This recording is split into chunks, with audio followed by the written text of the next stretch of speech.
Let's go! Okay, we got to restart. Okay, welcome to BowlDMC podcast number 2 with special guest Danielle McEwan. You forgot that. We got it to work. I'm happy. Let's go. Mikey's got questions. I'm gonna ask the questions from chat. This is Danielle. Let's do this. All right, Danielle, you got to say whatever you said earlier again. I don't remember what I said earlier. Me? I said, I said, hi everyone. I'm petrified to be here because I don't know That's what she said. that is what I said. So this should be fun. Were you petrified or terrified? I believe there's a difference. What's the difference? Is this more petrifying than the first time you hung out with us? Because there's no way. When was the first time we hung out? I think it was Korea. Foreign country. Oh Yeah. my god, what a time that was. I wish Korea? Chris was there.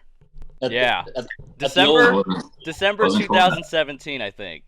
old Liverpool. Was that really our first time? Yeah. Actually hanging out, yeah. You knew Chris before us.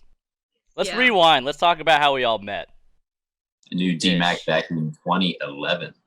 Oh my goodness, that was so Made the long team. ago. Yeah, made the team together in 2011. That's crazy. Because they're good Okay. bowlers. 9 years ago. No, we're We so went to old. Thailand together. Yes. But that was your first international trip? Yeah. It Yeah, was. mine too.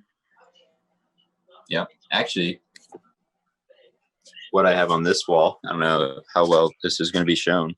She's on your wall. Look at that. That's so cool. The little green guy. He's awesome. Yeah. Oh my gosh, what a great week. You know what I Yeah. got for a plushie for a gold medal? I got a damn piece of corn. That's what got a you get in corn. Nebraska. You know what I got? What the To stay at There home. you go. There you go. heck? Ripping in chat. Feels bad. Alright. It's all good though. Alright, so you guys met on Team USA in 2011. Yeah. And then we Yep. met DMAC. Not really met her then, but the first time we hung out was in Korea, overseas. What do you guys remember from that trip? Well, it's amazing how well you get to know people when you can't communicate with anybody else in the country. You got to find certain people to talk to. So it was just me, Darren, Simo, Kyle. Who else was there? I think Tanya was there. Yeah, Tanya was there. So it was like us 6. It was like 6 or 7 of us. We were the ones that spoke English. So yeah, all we did was we bowled, we ate, we went to Liverpool. That was the first time we hung out with Tanya too. Yeah, that's the day my life started going downhill. That's the trip my life started going uphill. Yeah, that's all I remember. We're not gonna talk about that on the podcast. maybe for another podcast. That's like an after dark podcast topic. We should have those. We could actually swear. Oh boy. That's my time to shine. Oh, I got all kinds of stuff messed up right now. Chad, I'm handling it. I got this. Okay, let's hop right into it. So Danielle, you're obviously the reigning U.S. Open champion. Congratulations, by the way. What's that like? Because I don't know what it's like to win a PBA title, let alone win a major. Like, is the feeling what you thought it would be, or is that just an overblown thing? No, I feel like the feeling's probably more than what I ever could have imagined it to be. Because obviously, you practice all the time and you think about what it would feel like to being in that moment, what you would say and what you would do. And then when that moment came, it's like all out the window. My emotions just totally took over, and it somehow meant more than what I could ever imagine it would have meant looking ahead to it. So you've won U.S. Open. You won the Tour Championship, gold medals, national championship. Is the U.S. Open like the pinnacle? Is that like the highest of the high that you've had in your career? It's definitely up there. I don't know. It's hard to, kind of rank them and saying one's more important or one has more significance than any other one, but it's definitely up there at the top. Just because it's U.S. Open, it's always been the hardest tournament, the longest tournament, the most prestigious event that we bowl, and just everything all Yeah. coming together is. Because I know when I was little, we used to throw little stuffed balls down our lane, which is our hallway. Our It was hallway always bowling strike lane. in the U.S. Open, strike in the U.S. Open. So, I mean, I feel like if I win the U.S. Open, it's either the U.S. Open or the World Championship for me. That would be like the best one to win. But I'll win any of them. I'll take any of them. Yeah, I feel like in I'm our not gonna position, there's cheer- not a best one to win. It's just Yeah. anyone we can win at this moment. If you're not Belmo, you can't really pick and choose. I get that question all the time from chat. They're like, if you can win one tournament, what would it be? And I just say the next one I bowl because I haven't won anything yet. It's hard to win a freaking sweeper, let alone a national PBA tournament. Yeah, it's hard to choose when you're just out there week in and week out trying to win, especially if you haven't won yet. Yeah, so you've won virtually almost everything there is to win. Nah, 5 PBA, there's still a lot left out PBA titles, I think, right? She doesn't think about the things she's won already. She thinks about the things that she can still win. Yeah. That's what champions do. That's what I'm going to get to. You've been runner-up the last few years for Player of the Year. Is that something you kind of focus on in the beginning of the year? Is that something you just kind of let happen organically? And is there kind of something maybe you're trying to improve on in your game, whether it's physically or mentally, to kind of, get over the hump? Because obviously us three and a lot of other people know that you're Player of the Year caliber, that you can easily win one. And I shouldn't say easily, but you can win one. Is there anything you're trying to do different to kind of get yourself to that Player of the Year? Not really. I'm really happy with my consistency, especially when you can look back over the last 3, 4, 5 years and to see that I've been right there all along. I don't think I need to, reroute what I'm doing or change things around in my game. There's nothing really that stands out that's saying, you have a big issue right here. It really comes down to just like those fine tuning moments, that one shot that could have meant making a TV show or winning an extra title. And that could have been the difference for the whole year. So I just believe as long as I keep working in the right direction and kind of cleaning up the fine tuning things that I can, that eventually my time will come and the stars will align. Would you say it's kind of out of your hands at that point, like for Player of the Year, when it comes to that one shot that could have won you the extra title and pushed you over the edge and things like that? Like sometimes you just is out of your control. Not so much, because I'm mostly referring to the shots that are within my control, the shots that I throw bad or my head gets in the way or I overthink something and bowl myself out of a certain cut or a show or something like that. That's more of the things that I feel like are within my control. Obviously with bowling, anything can happen. So it would be pointless for me to say, well, I wrapped 10 and that, determined my whole season. And hopefully next year I don't wrap 10. That's just unrealistic. That's what I do.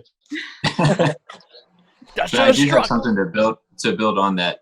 So obviously, like when you guys bowl the ladies tour, it's what is it, like 12 weeks in a row, 13 weeks in a row, something like that, to where it's like you leave on Thursday, you bowl Friday, Saturday, Sunday, or Friday, Saturday, whatever it may be, and you're basically just in a complete grind for about a 3-month stretch, 3-4 month stretch. Now, do you think obviously you're very into to fitness and you're in very good shape? How big of a factor do you think that is? Tremendous. I mean, every weekend in itself, just the amount of games that we kind of squish into a 48-hour sprint, and then you add in, not being able to really get a full meal or a full night's sleep and all the things that go along with it.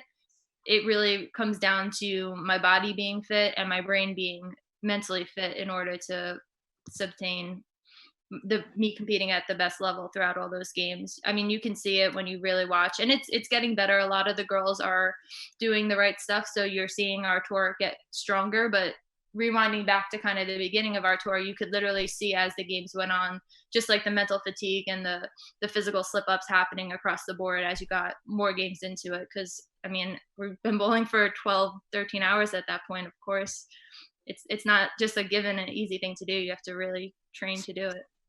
I feel like bowling on the women's tour is like torture. Like the one time we went to watch you bowl, like I had to take a nap in between the two blocks because I was tired, and I just sat there and watched.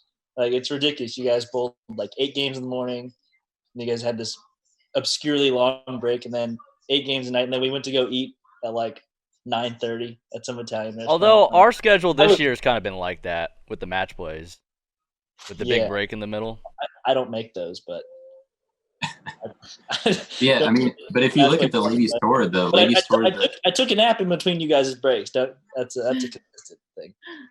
But like if you look at the ladies that are bowling well on the tour, like obviously you're up there. Then you got Shannon O'Keefe, that's one player of the year. You know, she's always, you know, running 4 or 5 miles a day, whatever it may be. Then you got girls like Valerie Bercier, who has her company that she does nutrition planning. You have Heather Derrico with BowlFit. So like obviously like it's becoming a very big part on the women's side, and I mean now even the men's side with the top 60 players having access to Planet Fitness, and Heather is actually doing a program for us as well, and she's even tailored it to where we can do some home workouts as well. So big shout out to the PBA for that.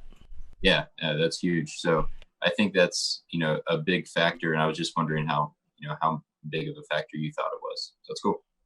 Yeah, definitely huge factor, and definitely I've seen a ton of changes in my game just from my journey through being on the more athletic and training side of it, being able to, you know, make different changes that I struggled with before that now my body responds a little bit differently to. And I think mostly it's just the mental aspect of it. If, you know, obviously if you're working out and you believe that your body's strong enough, the brain's going to follow.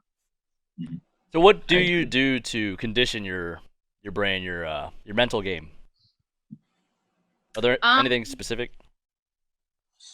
Nothing that's specific, kind of a little bit of everything depending on where it's at the time. You know, obviously we all have highs and lows, and our brain likes to kind of go into certain areas. So I just have, you know, my certain books or my certain podcasts or certain tools that I've stumbled across over the years that I know when it's time to kind of reroute and go back and address that topic, I know what to do and how to do it. So it's kind of like being aware of where your mind's at the moment and knowing where to go to, like having something to go to when you know you're in a certain spot. Having a tool to get it back on track. And it's going to be different for everybody. You know, I don't believe that if I said I do this, that's going to work for you guys. It could be totally different, but it's just kind of knowing what works for you and keeping it in check. It's good to know. I get a lot of questions from chat about mental game stuff. So yeah, I think that's a big thing. A lot of people will ask, you know, a successful person, whatever the area of life may be, you know, what they do to train mentally, and then just try to mimic that, you know, 100%. And I just don't think that's a very effective way of going about it, because I mean, you could read something and, you know, only believe half of it, but then if you try to live by that, then, you know, you're just doing yourself harm. So I think it's definitely something where you have to try out multiple different avenues of, you know, of training mentally and see which one works best for you. Definitely. One thing that I've found especially extraordinary about your career is ever since I've known who you were, you've kind of been on the top. You know, junior gold, you're always up there. You know, college player of the year, national champion, and then you almost like seamlessly kind of transition into, you know, adult bowling, PWBA. You were at the top in the beginning. A lot of people ask, like, how do I be successful in college, or how do I become a pro? What were kind of your keys to transitioning to each level kind of, you know, almost flawlessly? I don't think I've ever seen you be like one of the worst people at all. Like, it's like, who's the best girl bowler here? Oh, Danielle's here. Oh, who's the best college bowler? Oh, Danielle's there. It's like you've always been there. Yeah, but you're only seeing those parts, honestly, you know, and that's how it is for a lot of people. A lot of people look at successful people in any sport and they're just, oh, you just have always been there. You know, they're just that good. But no one really sees the cuts that I've missed, or the times I drove home from junior gold, literally crying the entire way for probably 12 plus hours because I was so upset. And, you know, then going back and working on whatever I had to do at the time on the lanes to get better. And, you know, same thing, I had those spots all throughout my journey. It wasn't just, I was always there. It was a lot of ups and downs. A lot of people just don't see the downs. So my advice to anybody would just be to not give up and to just keep working. Know that if you feel like you fell on your face, that's what's going to make you great in a few months, and embrace it. Yeah, it's just kind of unfortunate to see like really good youth bowlers who want to go pro, and then they get their butts kicked, and then they don't quit, but they just try and change things that shouldn't be changed, and then they just become really bad. And yeah, it's unfortunate. I mean, Danielle, would you consider when you made team or junior team in 2011 kind of your breakout? I know you had some teen masters success before that, but would you kind of consider that when like you took your game to the next level? I think I started the process before that. Teen Masters was in 2009, and that's when I really started, you know, looking at bowling competitively, mostly around just New York State, but Teen Masters was the first one that I did around the country. And from that point forward is when I started really making the changes to my game, seeking coaching, seeking all the different avenues, like, you know, working with mental coaches and working with bowling coaches and working with athletic coaches in order to head my game in the right direction. Yeah. And so you were 17, 18 at that time? Yeah, that sounds about right. Yeah.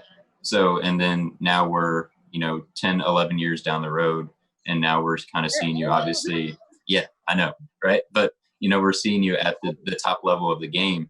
So like thinking of that process, yeah, you've had a lot of success throughout those 10, 11 years, and, a lot of success at high levels as well. But like, there's a lot of like ups and downs in those 10 and 11 years to get to where you are today.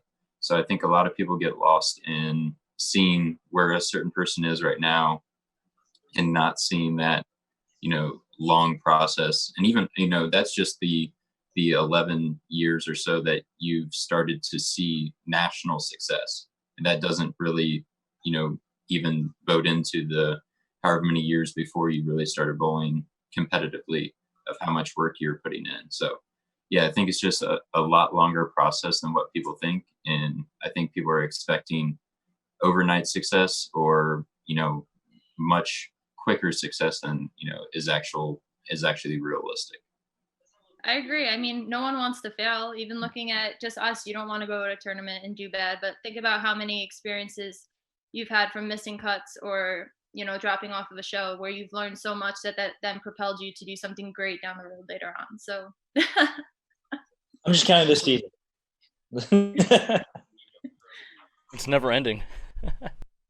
Yeah, I mean it's all a process and in every in every aspect and not just bowling either, but I think we've all have seen some rough patches throughout our career, and it's the great ones that get through it. So yeah, I think it's just more or less trying to fight through it and find which avenue is going to work best for you.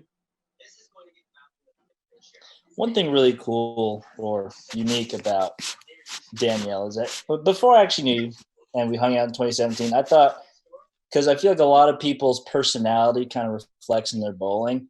I feel like you're not really like that. When you bowl, if there was a word I could use to describe you, it would be like rigid or process oriented.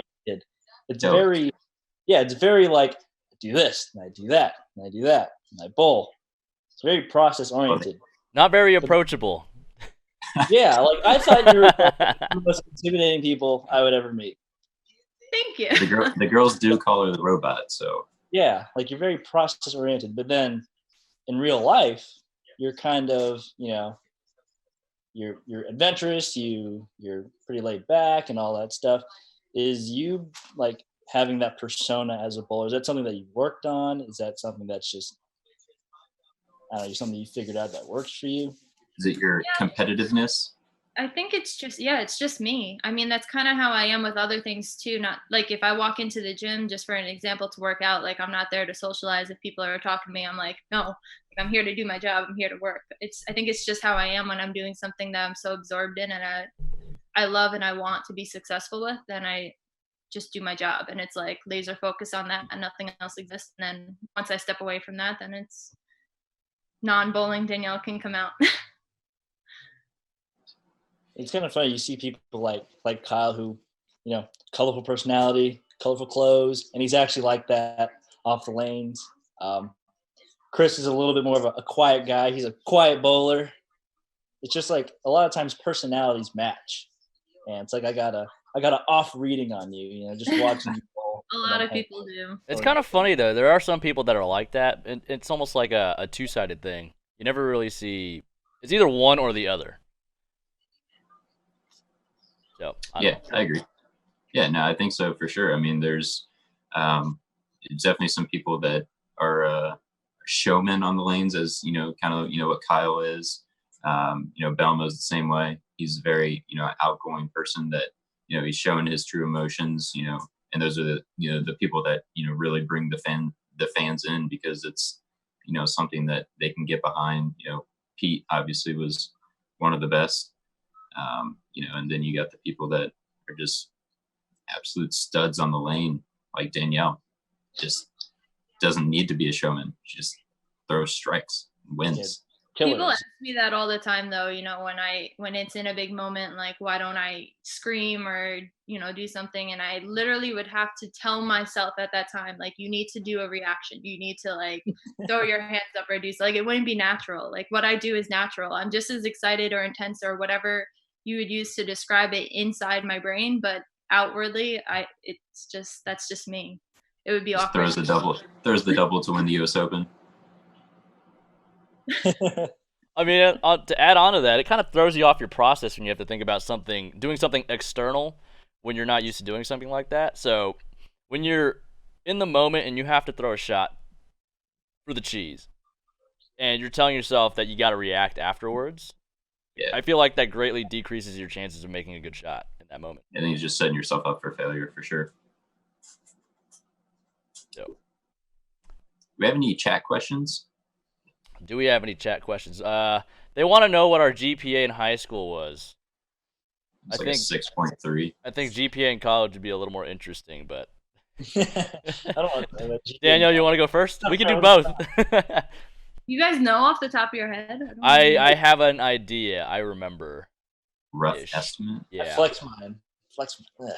My college one's very low. Yeah, college one I don't flex. I kind of flexed weighted?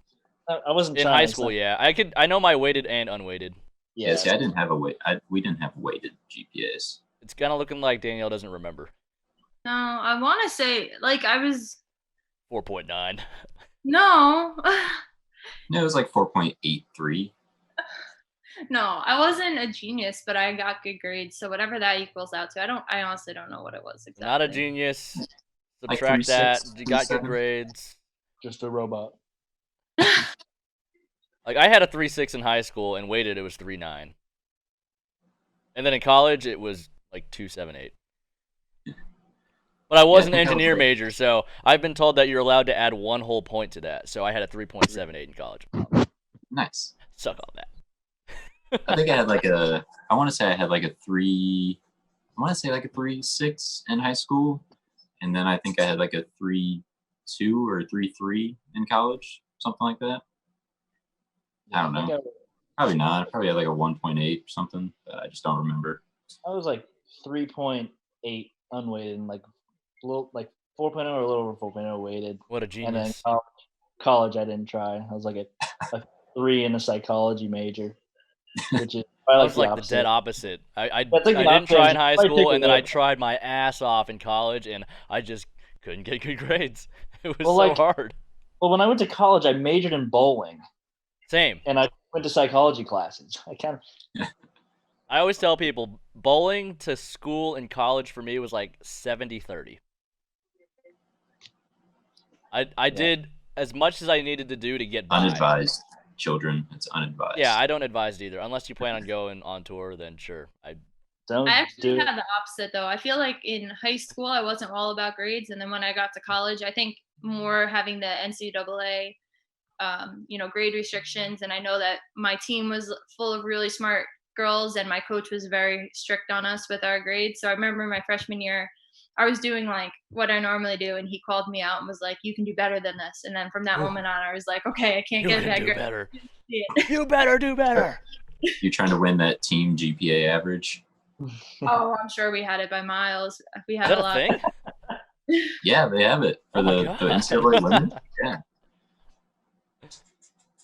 gotta win that. Oh yikes!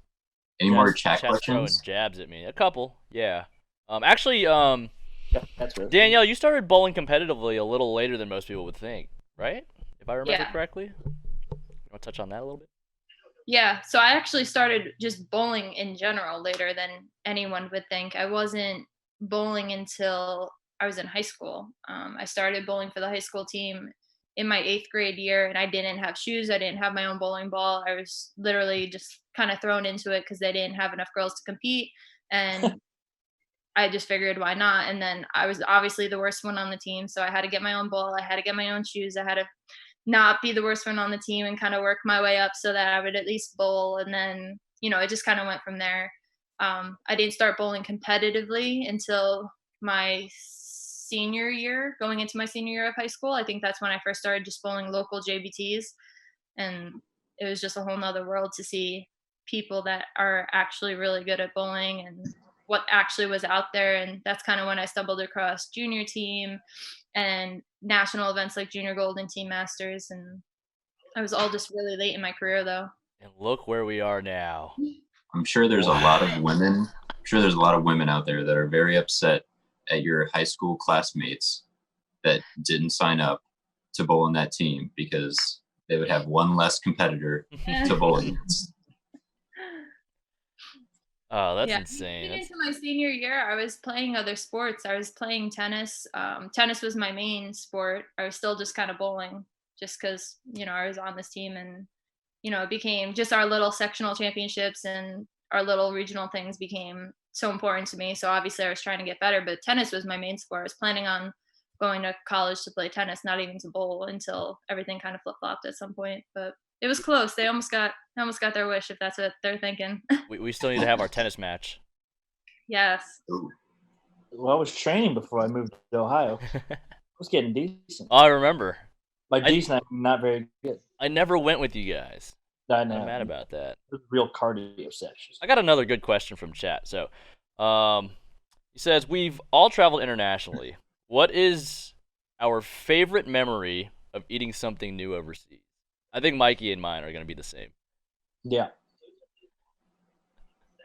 But ladies first. Favorite memory of eating something overseas? Yeah, something new or something that you really enjoyed. When you guys bought me the moving octopus. Oh, it's all the same for us. On the same page. And they literally had to coach me. So we're sitting here with a container of this octopus that's wiggling around in it. And they're just like chowing down. And I wanted to try it so bad. And I was so scared. So they literally had to coach me as to what it tastes like, what it feels like, what's going to happen, and how to eat it, how to chew it, the works. All you had to do They is make actually sure tell you you won. You had to beat the octopus. That's it. Did they actually tell you the truth? Because I'm shocked they didn't tell you something different No, they just were to see pretty. your reaction. We wouldn't do that to Danielle. Come on. Well, we were told there was freaking a chance of suffocation, so we wanted to really take the proper precaution. all right. One of the kids from Singapore says, if you don't chew it all the way, you might die. I was like, Literally what they told Yo, us. They told me that, and I wasn't even scared. I was like, bring it on. Let's go. I'm going to win. Yeah, I ain't dying to no damn octopus. this is not how I'm going out. Why not let no cut of octopus kick my ass? Ain't happening. Not in my head. It was a different experience, though. I remember Daria couldn't even do it. She spit it out. Yeah, she bailed. I thought it was pretty good once I got over the whole fear Yeah, it of it. tasted good. Yeah, it was really yummy. Yeah, chat, make sure you, if you ever try it, if you ever go to Korea, try that live octopus, just make sure you chew it pretty good. So you don't Mine's die. actually funny. Is actually with this group that we were talking to right now in Korea. I have no idea what Ironically, this is. I had never had ramen before I went to Korea. And I don't think these people actually believe me, but when we went to Korea, I don't know. It was super late at night, I think, right? Something like that. I don't know. Yeah, we were all hungry. Yeah, we went to Aori Ramen, which is like right around the corner from our hotel. Oh yeah, it was And like 1 a.m. yeah, it was like super, super late. It was like the only place that was open. And yeah, so that was the first time I'd ever had ramen, and I was extremely spoiled because it was amazing, and I can't just have regular ramen now. So Yeah, I don't think you my can have taste buds ramen are ruined. anymore. Although there's Yeah, something about I instant think ramen that just hits the spot sometimes. yeah, man, I had ramen in Vegas a couple times, and it's just like it's good, but like It's just not the same. it's just not the same. The place is really good. And it's closed too now. bad it closed. Yeah, Crazy. owner is just a bad individual. All right, Mikey, you still got some topics lined up? Not really, but I have the lightning round. So do you want to do the lightning round right now? Do you want to wait until after we're done with chat questions? Chat, you got any I more got questions? the lightning round set. Well, there's the all famous "What's your favorite bowling ball?" in the current line. We have to, yeah. Oh, we gotta have Danielle make her own bowling ball too. Oh yeah, we can do that. What was the question? What's your favorite inline ball currently? Current inline ball is definitely IQ Tour. That's my all-time favorite. But when you said inline, I'm thinking of the newer balls, and I really like the Axiom, so I'm gonna throw that out there too. Axioms You Monday. gotta throw the new ball out there. Now you have to create your own bowling ball. Okay. So, I mean, it could be a made-up core. It could be a core that we've already had with a cover stock we've already had, Just say or IQ a new one.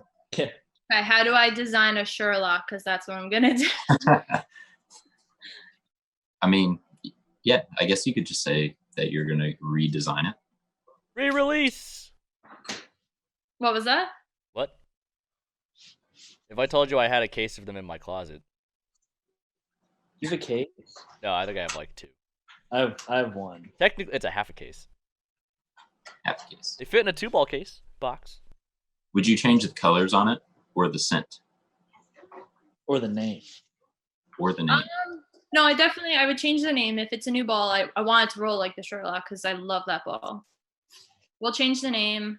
To Sure We can D-Mac. change the colors a little bit. Honestly, I don't even know what the scent is. I don't really take notice to the scent of Yeah, it was some kind of orange, right? Something like that. balls unless it's like really, really distinctive, I guess. It wasn't an the orange best biscuit. smell. All right, we could change the smell too. Change the smell. What were you guys' favorite scents? The Rain of Fire was one of my favorites. Rain of Fire is really good. The original Tangerine Rain was Guava. The rain was the cinnamon, right? Yeah, that was one of my favorites. Orange chocolate. I have trouble with the cinnamon balls now. Or just chocolate, like the X Factor. Oh, the VG Nano Pearl, the orange chocolate. That was Orange a good chocolate. one. I remember in college I had one under my bed, and I would just smell it at night. The Lucid. The Fruity Pebbles? Yeah. Ah, that was a good one.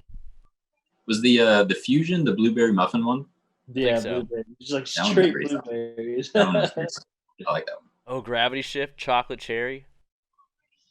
The grape ones give me a headache. Yeah, they do get pretty strong. They're grape strong. Like all of Like our best Hyrule balls, Pearls. like a lot of our really good balls are grape. I just can't throw them very often. They just give me headaches. It's like I gotta throw this ball, but I can't because Yeah. I have a headache throwing it. Like Hyrule Pearl. What an issue that would be.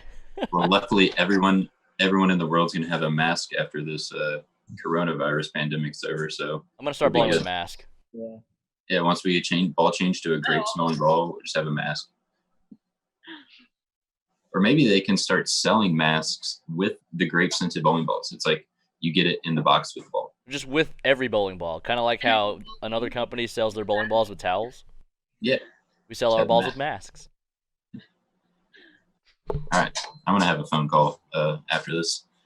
See if we can get that put into Sounds the good. boxes. I got another chat question. Favorite vacation spot? Not bowling related. I don't have an answer because I don't go on vacation. Yeah. It's always just I bowling. can't tell you the last time I went on a vacation that wasn't bowling related. All right, then I guess it would have to be favorite place to go. I feel like we always try to make like a day or so of somewhat of a vacation, or at least try to do something related to where we are. But yeah, I feel like most of our trips are, I mean, they're at least centered around bowling. So Weren't we trying to 90% plan of our something? time. Planning to go somewhere? Just anywhere Yeah. random with a handful of us? Oh yeah. I don't know how I think well it was that's the gonna. last trip we were on. Yeah, but like I know Danielle has done riding the elephants in Thailand. I'm Darren, sorry, Mikey, and guys. I I were ruined that for you guys. we were supposed to go until Darren had to bowl 812 squats to make it one year. But he 17. made, Uh, I he made made it. it. I bowled But he 750 the made it. last squad. That's all that matters. He It made was 780, 790, 780, 790. And I just needed like 730 to make it. I was losing my mind. Hey, It was you got amazing. there. That's all that I matters. had 780 or 790 with any ball in my bag. What are your thoughts on basically, I guess, the coronavirus and the world being shut down right now, not being able to travel, not being able to go to the events that we usually go to every year? I know you travel way more than we do, so it's gonna impact you a little more than us as far as that's concerned. Yeah, it's pretty awful. I mean, the virus itself and what it's doing to everybody, it is really sad, and I really hope that we can figure out whatever it is that's gonna kind of fix this all and make it all go away as quick as possible. But just from a travel aspect, it's really scary because I don't know if the world's really ever going to be the way that it was as far as traveling. I used to go to tournaments in foreign countries literally by myself and have no problem hopping off the plane and wandering around the city and kind of just exploring whatever there is to see. I mean, granted, given that I've done my research and I know I'm in a safe place, but now moving forward with what this is going to do to the economy in so many different countries, I don't know if that's really going to be the same world that we live in. If I'm going to be able to just kind of do my own thing and explore and feel safe and healthy and everything that comes with it. Just travel with like a Ghostbuster suit or something. Can you Or get are but you I just- speaking in terms of like Yeah, I'll look crime into it. because of poverty, that like other countries not being safe to travel and explore because they may be suffering from, like you said, the economy, things like that? I think it's just going to change a lot of places. There are certain cities that are safer to go to than others, and I think that this might just kind of jumble that up, where cities that would be no problem to go to in the past, after this hurts their economy and kind of changes the dynamics of their country a little bit, it might not be as much of a touristy destination that a girl like me could kind of wander around and see the sights by themselves anymore. I don't know. I think you gotta start traveling with some bodyguards, maybe guys with the label BowlDMC. Those are fun. That's fun. Yeah, so like obviously you live I don't know if everyone knows, but fairly close to New York City, which is one of the hardest hit probably in, I would imagine, all of the world. So is it, I mean, obviously you haven't really traveled to experience it in other parts, but like Ohio isn't really too bad. Obviously people are still going to the grocery store pretty much whenever they want. My mom just now started working from home. She was still going into work every day. My dad's still going into work every day. So is there like any insight of like how bad it is there? Yeah, in comparing it to that, it's kind of like being in a totally different world. So I'm about, I think, 30 miles outside of New York City. And the really bad cases aren't even in downtown New York. It's kind of in the surrounding boroughs. So when you put that into perspective, it's even closer to me. My town, my actual county, is one of the ones that have been flaring up. So it's pretty bad. My town hasn't been all that bad, but all the surrounding towns and cities are not doing all that well. So it's been pretty scary. Everybody's been on really strict lockdown.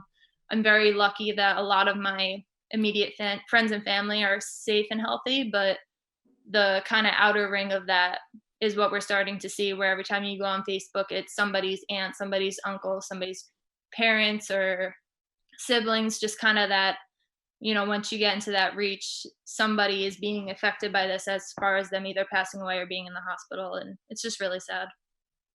Yeah, and I think that's kind of the crazy part. Like, obviously, we were at the World Series when this started to get a little bit more serious, in the States. And I don't know for sure, but to my knowledge, I don't know of any bowler that has gotten the virus, like male or female, honestly. And especially no one, that was in Vegas. Like, I mean, there could have been someone that just doesn't want to say that they had it. Obviously, if they did, I hope they recover from it. But, to my knowledge, I don't know of any of the bowlers. Like, I've been talking to my mom about this. Like, it's just crazy that how many people were in a confined area for a couple of weeks and how many, different cities we had been in since the virus technically was in the States. And, obviously, we're all, bowling is a very, if you're germophobic, bowling is not a very good sport for you because, people are touching, everything, there's, unfortunately, there's plenty of people that don't wash their hands after they use the restroom. Yeah, I don't wash my hands. I pick my nose and put my hand in my ball, and I know other people like to put their hands in other people's balls, so they're getting my booger bathroom hands on it. I'm just... Yeah, I mean, on a so serious note. It's an extremely dirty sport. And, I think, my thought process was like, I feel like our immune systems could be honestly very high from the amount of traveling that we do, from like the sport that we play. Like, honestly, like I think that bowlers probably have one of the highest immune systems just because of all the germs that were around pretty much constantly. So, it's kind of crazy to see that no one that we know, in our sport at least has, I could be totally wrong and I could just be talking, nonsense, but, it's pretty crazy to see. So, obviously people that, live in the city, like Pepe, I know he's probably got to be pretty close to everything as well. But yeah, it's nuts because, people here, it doesn't really seem that crazy. Especially in my county, there's not really many cases at all. So, people here really aren't taking it seriously and they're upset that things are closed and they just don't realize how bad it is elsewhere. Kind of the same here. Every time I go out to go grocery shopping, there's the parking lots are full. It's like traffic hasn't changed in my area. It's insane. So just on the topic of grocery stores, if you go grocery shopping, is it kind of as normal or it's just some different precautions are in place?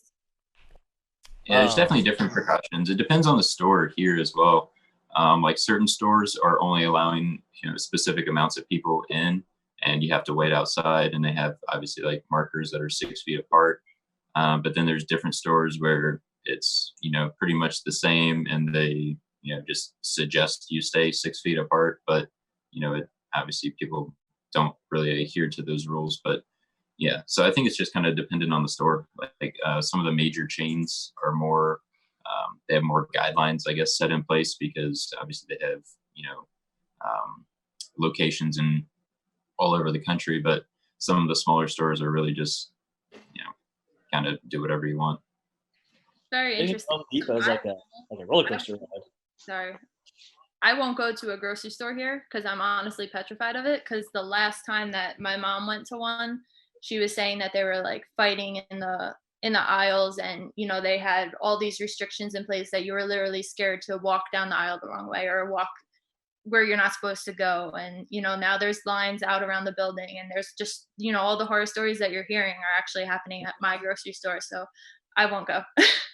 That's crazy. Yeah, it's like some places sounds like the zombie apocalypse, and then there's some places like people just don't care because it hasn't hit close to them yet, so they just kind of go about their business at the same rate. Yeah, it's not really an issue where I go grocery shopping right now. The only precaution right now is make sure you they've got hand wipes for the carts. And they just want to make sure everyone stays 2 cart lengths away from each other. 2 cart lengths. But do people actually listen to that? I don't. Yeah. I mean, can you really, when you're walking through the grocery store, they got aisles? Can you really? Like, you're gonna have to pass somebody eventually. And I mean, it's. And I think that's kind of what Danielle's talking about. Like, there's probably it's like one-way streets probably. Like you can only go down. Ways. Yeah, to where you can only go down an aisle a certain way. How annoying would that be? Wow. Yeah, I hope you guys never. I hope the rest of the country doesn't have to kind of experience what we have, because comparing it to a zombie apocalypse is actually very accurate. It's not been fun. Yeah, I mean it's nuts. I mean, from the things that obviously I haven't experienced it myself, but the things I've seen and like watching the news, it's just like we're actually living in different worlds right now, and it's really crazy. Very sad. Yeah, but I think we'll all get through Mikey, it. Did you quarantine yourself when you came back from Vegas? I mean, if you consider being a bum, quarantining myself, yeah. It just sounds like Mikey's doing everything he normally does without the bowling. Yeah, so Mikey just continued living his own life. But yeah, I for myself, when I came back from Vegas, obviously knowing that we were in a casino full of people from all over the world, casinos obviously another one of the dirtiest places that you could possibly be in. And, I was fearful of me bringing the virus back. Obviously they have the asymptomatic, people that don't really show any signs but still carry the virus. I was concerned, that I would bring it back to my family or just anyone else here. So yeah, I think it was like 15 or 16 days before I left my house, which it was like trying not to go crazy, but managed to do so. It was like after 2 weeks, my parents were like, yeah, I think we're going to go to the store. I was like, I'm coming. Like, I'm not going to touch anything, but I was like, I just need to see something other than these balls. Maybe we need more Zoom calls between each other. I'm down. Yeah. Well, you guys don't wake up until I'm awake like 8 hours earlier than you are, so it's true. It doesn't work out too well. I woke up at 9 today. I could have got out of bed. I should have got out of bed. Didn't.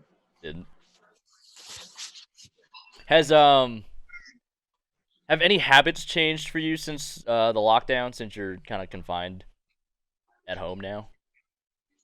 Habits as in, like, for me, my sleeping schedule's been really bad. I haven't been sleep later and I wake up later. haven't been very disciplined in getting out of bed when I'm trying to plan to. When the tour season's going on, I don't hit the snooze ever. When my alarm goes off, I hear it. It goes off one time, makes one noise. I turn it off. I go to the bathroom and get ready to go. But now I'm like hitting the snooze until it's 12:30, 1 o'clock in the afternoon. So, I mean, that's what's changed for me. My sleep, it's been all over the place. I'd have to agree with that. The last 2 nights I've kind of been back on a schedule, which has been nice, but I've been going through this cycle of just not sleeping at all. I think maybe if I think back to when this all started, I probably was sleeping a lot. Just having the time to, like we're saying, you don't normally have the time to press snooze, and I was probably like, oh, I don't need to set an alarm, so I got extra hours there. And then for probably maybe 2 weeks, if not more, I was up like all night, every night, just not sleeping. And then I wouldn't sleep during the day. I was literally just not sleeping. I don't know what was going on. The paranoia setting in from everything that was going on. I think I know. Your body was getting ready to travel. Your body was ready. It was like I've been at home for more than 4 days. When are we leaving? Yeah, it's possible. Yeah, I've definitely been the same way. I kind of always stayed up fairly late anyway, but I definitely have slept longer than I typically do. I mean, I'm still, it's like 10 a.m. before I'm getting up, and typically I'm up, 8:39 every day. But yeah, and I'm probably a little lazier than I should be for sure. But at the point now, it's like trying to figure out other things to do. It just, I don't know, it just doesn't work out too well. Christopher just needs his monitor so he can start streaming. Yeah, I mean, well, if the other ones weren't damaged, then I would have had them already. But honestly, that's kind of what's been keeping me sane. People keep texting me, asking me like, "How are you doing? Are you going insane yet?" I'm like, I'm perfectly fine. I mean, I've been doing this streaming thing since November and almost every day during quarantine, and it takes up a good chunk of the day. Yeah, we've had some, connections with, the house working on that side of things. So it's not, we've been communicating with, the outside world, I guess you could say. So it's helped a little for sure. If it was just me sitting at home, doing nothing, then I probably would just Definitely been I occupied. don't know what I would do. Yeah. Danielle, do you have any projects you're working on right now? Just anything in general? I'm That you can share. mastering Beat Saber. I guess I would consider that a project. Okay. That's kind of the Absolutely. thing that I've really picked up though through all of this is I've gotten the VR game Beat Saber, and I just want to be like the most amazing person at it ever. But I have a long way to go. Game on. Let's go. And Jasper's TikToks. And Jasper's TikToks. That's right. I forgot. Thank you. And my Plug dog it. now has a TikTok account, so go follow him. Jasper9. It's a lot of fun. You gotta love the plugs. I thought we were gonna have a Jasper appearance here. Oh no, not right now. Yeah, where's Jasper? Locked out, so he can't bark. Are you playing with his cake? Yes. Good and cakey. I like it. I can imagine a lot of people are probably getting pretty good at Beat Saber right now. We know Simo is. Yeah. Simo went out and made the quarantine purchase of the Oculus and is now mastering Beat Saber. It's pretty funny. So fun. Kind of funny when we all play back to back. That the first night that he came over in Vegas was pretty hysterical. Yeah. Did you hear that Sweating story? through the goggles. No. Simo was playing for the first time, and he didn't know about the walls, and that you had to dodge them. So the first wall that came at him, he tried to run away from it. He turned around and tried to run, and then he tripped and he fell down and rolled on the ground. Oh, that was That is funny. that was better than watching Matt do the roller coaster in Korea. Actually, I don't know. It was close. Roller coaster in Korea. Yeah. Oh. The VR roller coaster. Oh my God! What is this? Oh! Oh, that was hysterical. Just That's hearing like- it from across the room was the greatest thing ever. That was the best because we weren't paying attention, and then all of a sudden we were like, "Is that Matt?" Oh, Turn around the God! corner, he's upside down. Oh, that was Which hysterical. Matt McNeil? Matt McNeil. He's pretty funny to hang out with. He's a riot. He's a character for sure. Oh man, Where did Mikey go? I think Mikey's he finishing some cooking. Yeah. All right. Well, I think it's almost Yeah, time for lightning round, and he has the questions. Yeah. What he's- other questions do we have in chat? I can do lightning round. Oh, hold up. Spoil Here's the- a good one for Danielle. Okay, Chat go wants to ahead. know why bowling isn't in the Olympics. What is your Hmm. opinion on that? Why do you think we're not in the Olympics?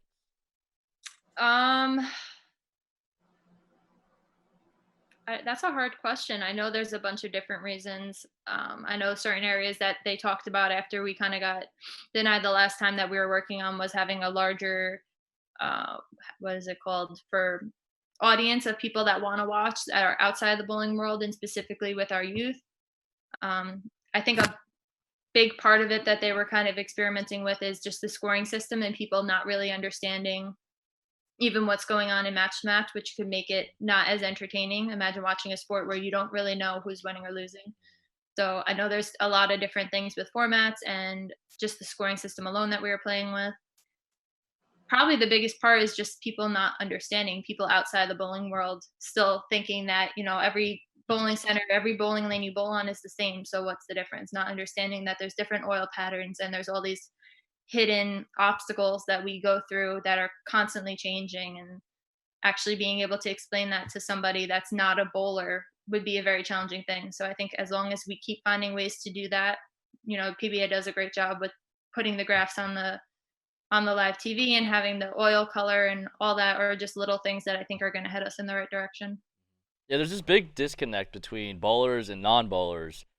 Unlike any other sport, I feel like for the most part, if you weren't familiar with the sport and you were to watch it for the first time, you'd kind of have an idea of what's going on. Or even if you just recreationally watch other sports, like we have a good understanding of basketball, but like, do we really know basketball? But the average person watching bowling has no clue about the things that we actually do, and it's crazy. And I feel like the bowling world is having a really hard time figuring out how to bridge that gap. Yeah, I just think there's so many variables in bowling. Like there's even a lot of bowlers that don't know Yes, yes, all of the yeah. variables that go into bowling at a professional level. There's So I just think just the knowledge of the game is like, it's just so far behind all of the other sports. And that's not to say that it can't change in the future. Cause like, if you look at golf now, like obviously when Tiger came out, like golf just like blew up. Everyone wanted to golf because everyone wanted to be like Tiger. So knowledge spread pretty quickly in that sport. And now they have their own channel, to where now they have golf channel. Now they have instructors online pretty much all day, on the golf channel, where they can learn and they can try different things. And who's to say that may happen in bowling, at some point. Belmo could be that guy. Obviously, it's going in that direction, but at the same time, it's just right now it's a sport that is, it's expensive in a lot of places. So that kind of very puts, a misunderstood damper too. on things. And yeah, I think it's just, if I ever see people from home, or, just, friends I haven't seen in a while, and they talk to me about bowling, it's just like, you know, you have to, almost like dumb everything down when you're speaking to them, because they have no idea, what you're talking about. So, oh yeah, can you spin it, and all that stuff. And it's just like those very generic questions that, they don't understand, and you can't just explain it to them in 10 or 15 minutes. I mean, it's years of experience, to get even remotely close to, to the knowledge that some of these pros have. And it's just extremely tough, to be marketable when there's just such a lack of knowledge. And it's very hard to make fair too. Like, it's extremely hard sport to make fair. Yeah, there's too Like many golf. variables that you can Yeah, like you can change. yeah, Yeah, I think that's the biggest problem with the Olympics, or with it not being in the Olympics. There are too many variables that can be changed, like that people can change. yeah, it's like, what are you going to do? Just have one lane and re-oil every time? And then you bring into the fact of, well, you re-oil every time, the pattern gets a little bit flatter. The temperature of the lane could change.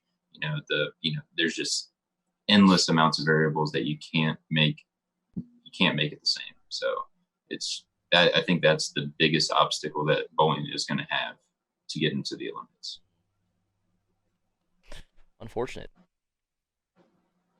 But, it is what it is, and all we could do is try to keep doing what we can to improve the game, or share what we know with people that want to learn. Yeah, for sure. All right, Mike, I think it's time for a lightning round of questions Oh, boy. with U.S. Open champion Danielle McEwan. And the timer starts now. All right. Favorite country? Iceland. Country you'd move to outside of the U.S.? Iceland. Least favorite country? Ooh.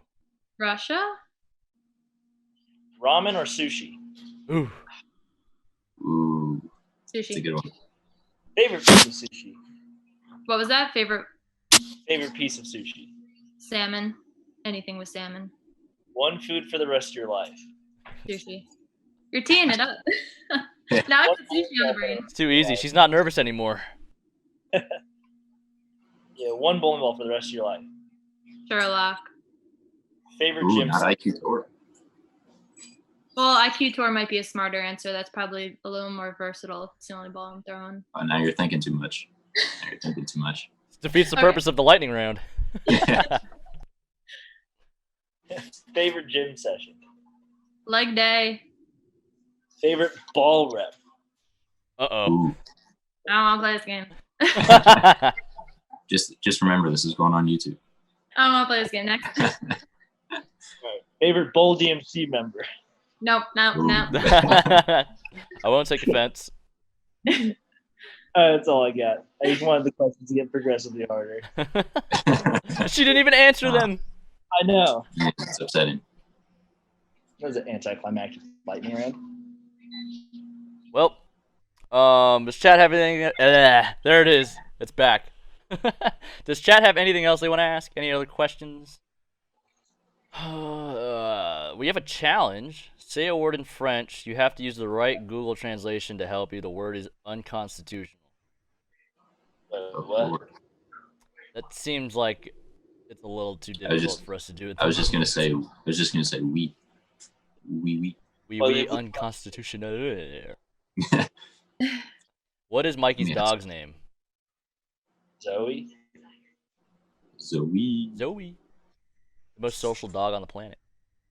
We could have like a Zoe and Jasper Zoom. Just have them on camera. It's a date. Put Belmo on there too. What was that? Put Belmo on there too. Have a big old dog meet. Yeah, you just sleep all day. He'll sleep on the camera. I'll go pick up some random stray. Just gonna steal some. I did see a post today somewhere that an animal shelter got cleaned out during this pandemic. Like, yeah, there's a lot of people. Yeah. There's a lot of people adopting pets. That's kind of nice. So silver lining in the COVID-19 pandemic. I thought about it for a second, and then I was like, okay, the second this thing ends, what am I gonna do with it? Yeah, small enough one that can travel with you. Yeah. You give it to Dallas and Kylie and have them watch it. Well, they could. Dogs are kind of assholes.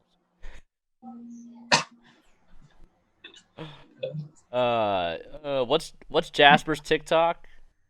The people want to know. Jasper Mac 919. Jasper Mac 919. Yeah. Double check that. I think that's right. All right. Yeah. Well, oh yeah. Did you you said you were willing to give away a jersey today? Yeah. All right. Well, Ooh. since you're giving away a jersey, I decided that I'm gonna match you, and I'm gonna give one away as well. We like to do giveaways just in general every Saturday after podcast. So I guess we have 2 jerseys up for grabs. I don't know if Mike or Chris want to give anything away this week, but we try to do giveaways every week after every podcast, just to show our appreciation for you guys coming in here and hanging out with us for the day. We're gonna do a marbles race, so I'm gonna win. Chris is gonna win. How that works is, if you're new to this channel, the winner, everybody's assigned a marble, and the marble that wins obviously wins the jersey. But if one of our marbles wins, we're gonna do another giveaway. So let's say if mine, Mikey's, or Chris's marble wins, we do an additional giveaway, and second place wins whatever was up for grabs that race. So I'll give my jersey away first because it's not as valuable. Much less valuable. Much less valuable, and then we'll do the DMAC jersey. All right. I guess thanks for watching. This was podcast number 2 from BowlDMC with our special guest Danielle McEwan. Thanks for hopping on with us today. Hopefully we can have her on again in the future sometime. And if you want to check out future podcasts, come down to twitch.tv/VitaminDTang every Saturday around 3 p.m. Pacific. And we'll see you next week.